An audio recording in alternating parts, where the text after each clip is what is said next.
Sunday bites and tidbits. This life they'll help you live it and get yourself together. Sunday bites and tidbits.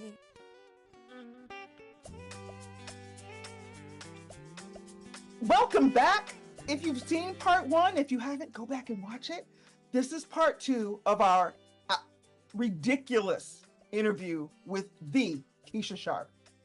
Lady, was it not bananas? It bananas. was awesome. And you know what I want to do? I want to kind of take them back for those who didn't see it, just to remind you of who she is. We're going to run her reel again just for you guys to see who she is. So just take one moment and check this out.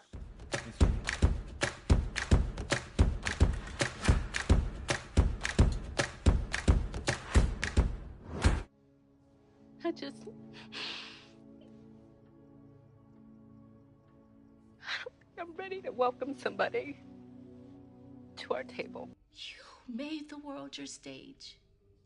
You wanted the attention. Now you got it. Didn't make it. I'm sorry, huh? Remember those words. Tell me a story, Z. What? Since you can't keep your mouth closed long enough for me to read this magazine, you tell me a story. I got a few. That's what he said. Yeah. Hell to the no. Look at me! Do I look all right? No, I'm not all right. And I bought you this. What, a salad? Yeah, salad. I gotta get back. The Young and the Restless is on. Get out! Don't leave me out here on my lonesome. Give a girl something! If anybody's gonna handcuff you, it's gonna be me. Sure, I've been sexually harassed at work, as have 80% of women. So I quit. You might want to get your resume together.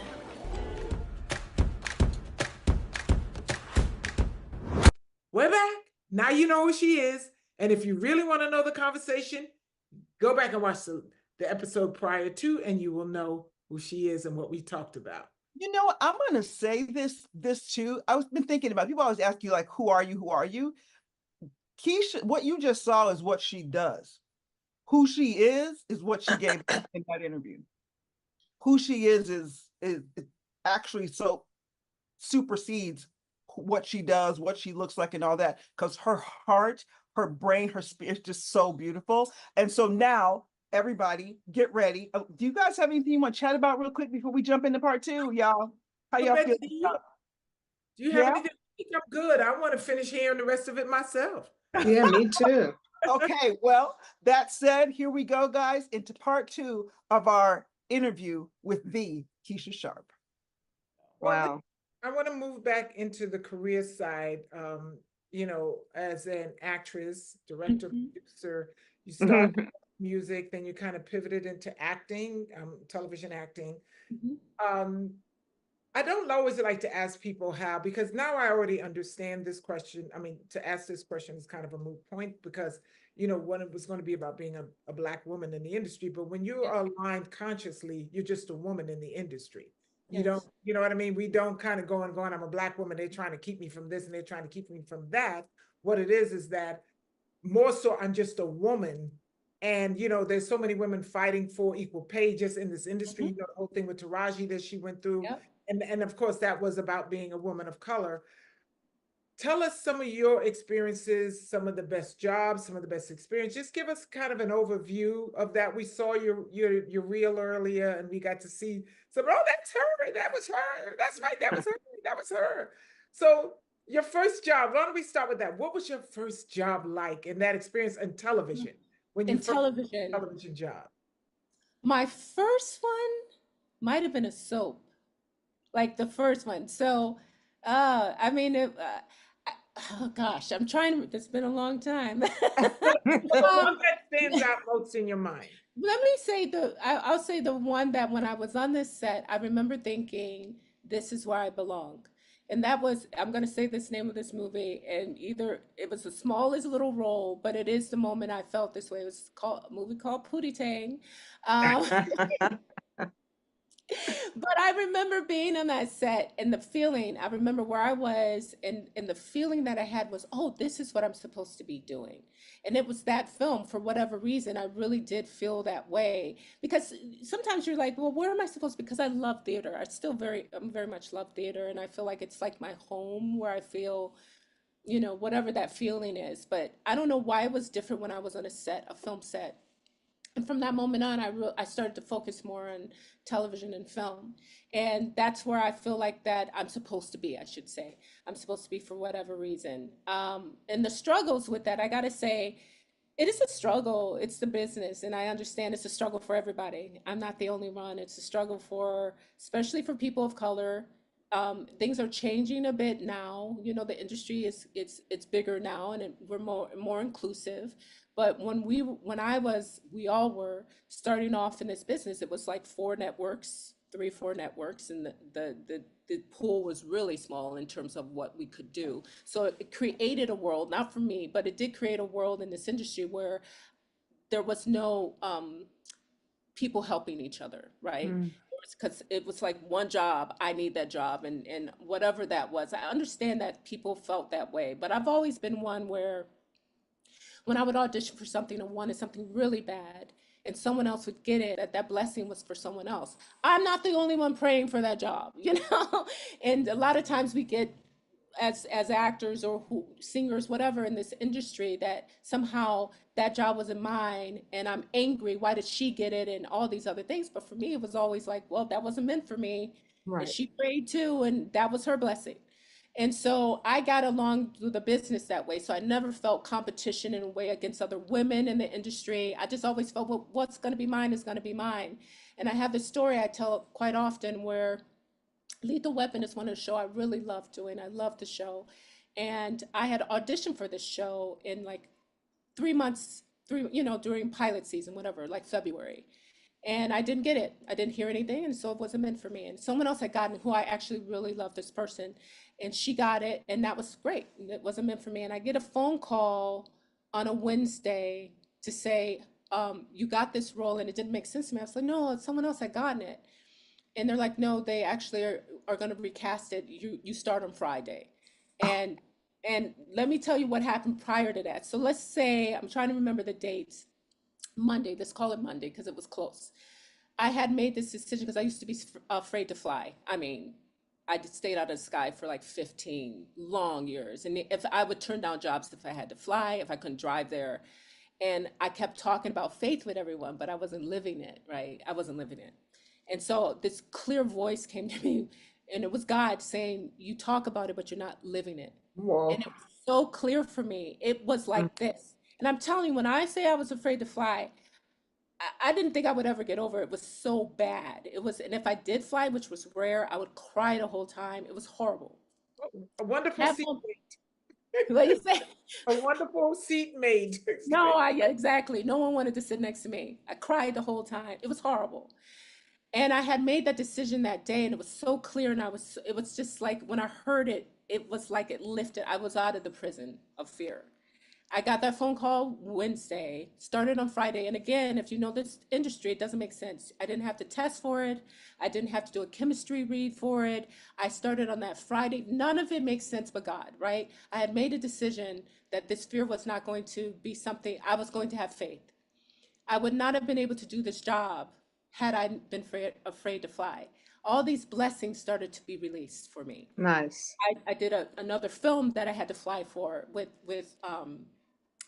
Chadwick Boseman. I did a film with him. I wouldn't have done it had I still been afraid to fly. God wouldn't have released those blessings.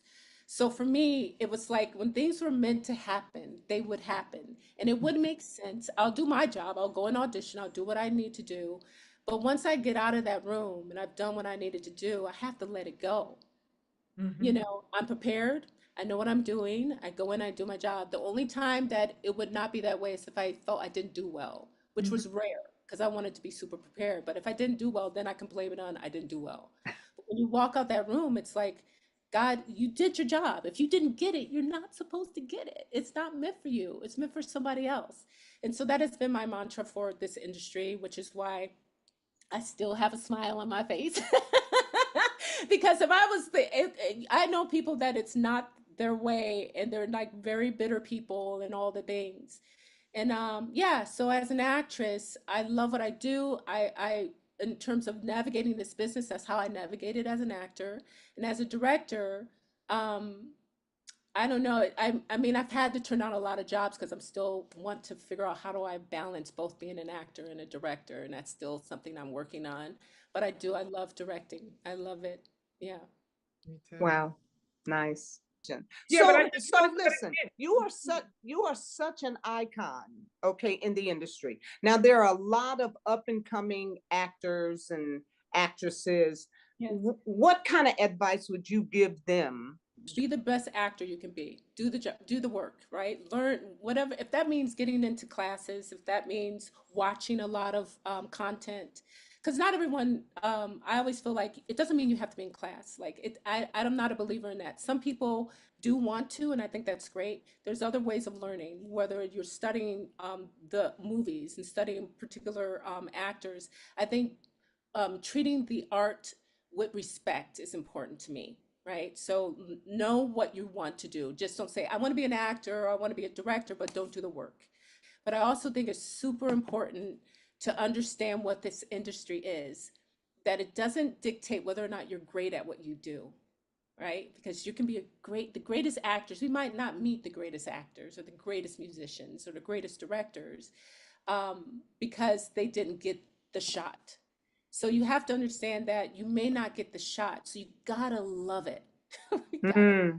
You have to love this because you can get frustrated if you don't understand that it doesn't dictate it doesn't what's the word? Not dictate, it doesn't. Validate your worth. Yes, validate. That's good. Validate your worth. And I also believe if you just keep at it, and maybe I'm naive in saying this, but I think if you keep at it, it will happen. And I, and maybe I'm wrong. I just feel like so many people quit because it gets too hard. And I'm not saying that's bad because some people may feel like this is too hard on the soul to keep being rejected. We'd like to thank our guest, Keesha Sharp, and we want you to stay tuned in as our hosts, Tara Bennett Smith, Sylvia Punkin Mathis, and Chef Babette share a little bit of their tidbits. Don't you go nowhere. Hey, Hey, what? Good to see you guys. There's so much happening tonight. Right. So much happening tonight. Chef, Babette, I know we all about to jump off here and go. Are you recording? Can you record this? Can you I haven't figured my TV and stuff out. So what I keep doing is sending it backwards so I can watch it later. Oh, I love it. Yeah. Well, we all got to. yeah, right now we're just going to do a little, congratulations to our political party right now, and and just say a few words. I think we're all kind of. This is just history again in the making. Number one, I don't know much about her running mate now. Yes, I'm sorry, her running mate, and but I'm just very excited for the whole process. I'm excited that we in our lifetime we've got to see this twice. I looked him up, you guys. His name is Tim Walz, W-A-L-Z. He's the current governor of Minnesota.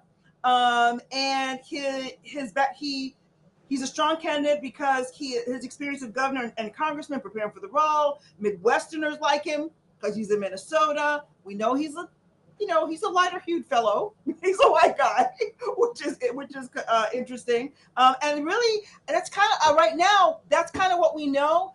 She just named him. We're excited. We're excited to learn more about him. It's a very interesting combination. I have a feeling he may be a slightly more conservative Democrat, which is a cool combination for people who are more kind of middle of the road. Yes. Which I think is cool. Which honestly is probably a lot of people are probably more in the middle than they are way left or way right. But I'm excited. I'm excited about what's happening. Tara, you said it. We've seen a Black president serve 2 terms. We've seen a Black VP. Now, what's the truth? The vice president does what the president wants them to do. That's a ceremonial position. So now she really gets to flex, and she really gets to do the things that have been in her heart to do, you know? And I heard someone say this, it was actually D.L. Hughley. He said this. He said, getting mad at Kamala Harris or Kamala Harris, Kamala, that's right, Kamala Harris, Kamala. for not being effective as a VP. It's kind of like getting mad at the backup quarterback because the starter threw an interception. Right, right. Well, so like that don't even make sense. Right. Yeah, It especially doesn't when make any sense. exactly. What has she done? She basically just sits there. She doesn't. I'm She, like, that's her job. you know what she did? She made history. That's what she did. Yes, yes. She's done a lot, though. The administration has done a lot. They have. Both of them No, they together have done a lot. She's a brilliant sister, and she deserves to be in this spot right now. Absolutely. So as far as I'm concerned, it's timing. It's wonderful. The other party wants to take us all the way back, further than back, and they're a bunch of idiots. Sorry. And so I would have gone with Biden. Anything but that. And that's the honest to God truth. This one has, her age is not an issue. She's a smart woman. She can do the job. She's done the job with Biden for almost 4 years. So I think we're good to go. And she's charismatic. And she's relatable. Exactly. And I love having another race, if you will, since race is so important all over the place. It's nice to have a white guy to have her back. Mm-hmm. So we just about covering everybody. We got Indians, we got black folks, and we got white folks. Lord, and we got Asians, covering everybody. Asian. Tico's right. back. No, he said that his phone overheated. So but he's on the screen. Oh, well, I told him that we'll do it later. He's in the waiting room. Okay. Yeah.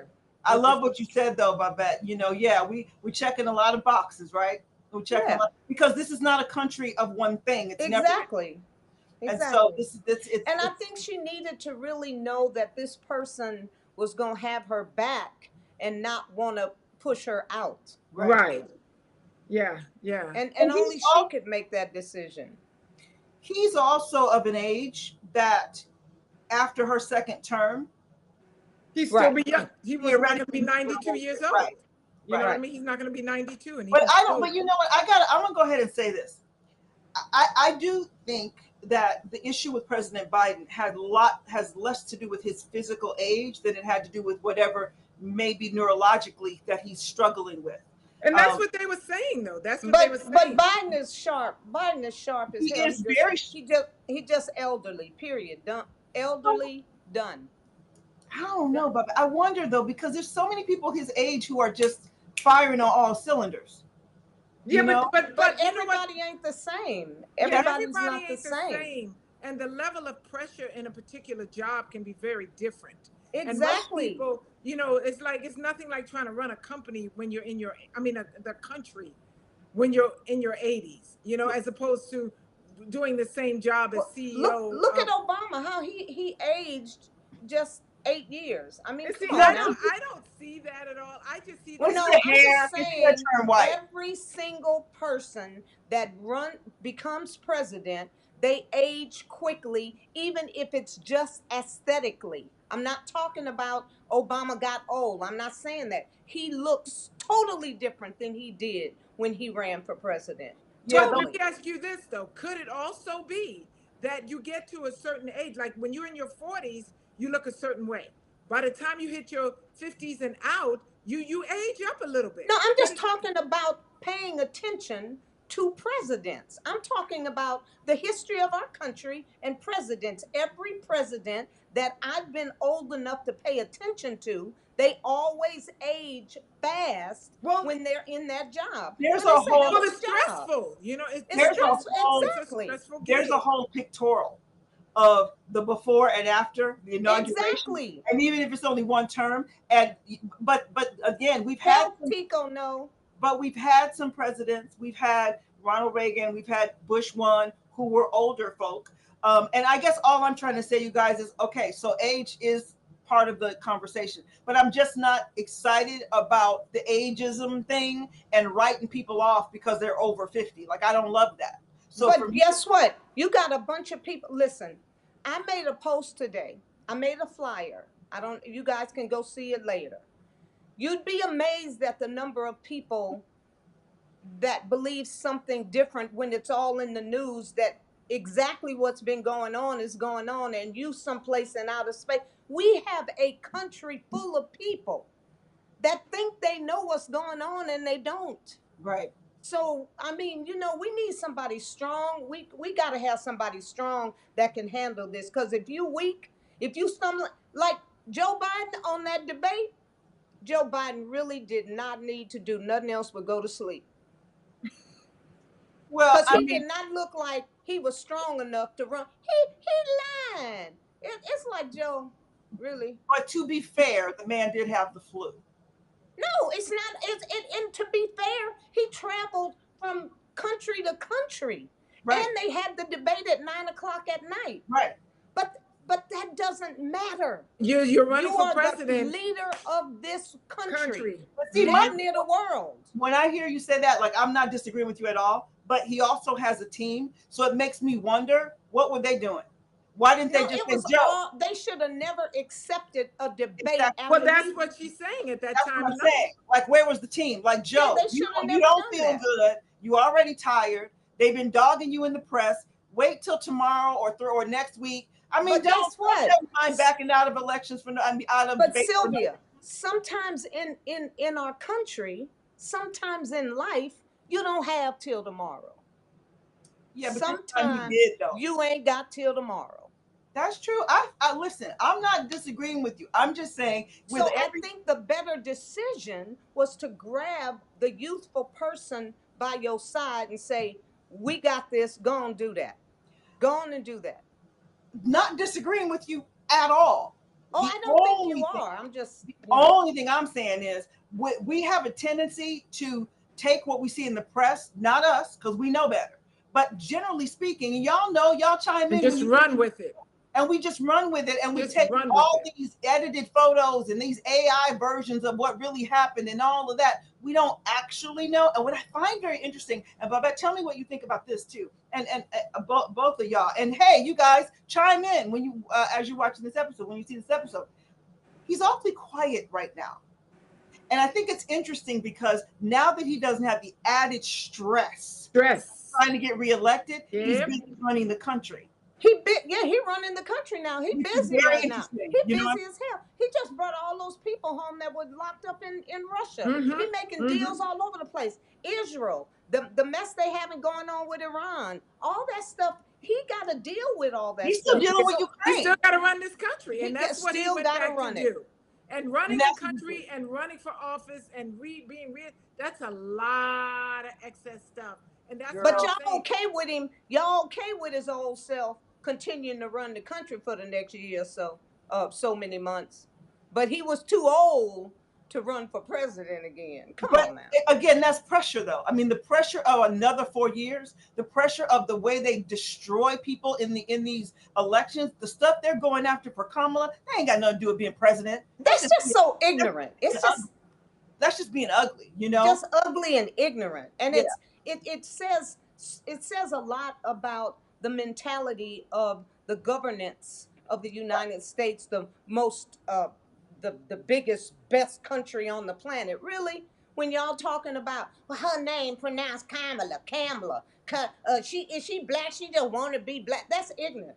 It's well, it's so interesting. But there's something we go back to what we just believe to be true in the press.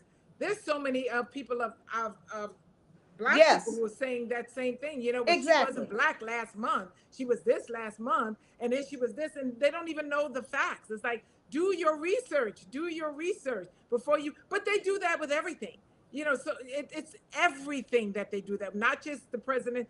Every single thing. If somebody comes out and says, how many people have died, and people have posted that they died, and they would say, I ain't dead.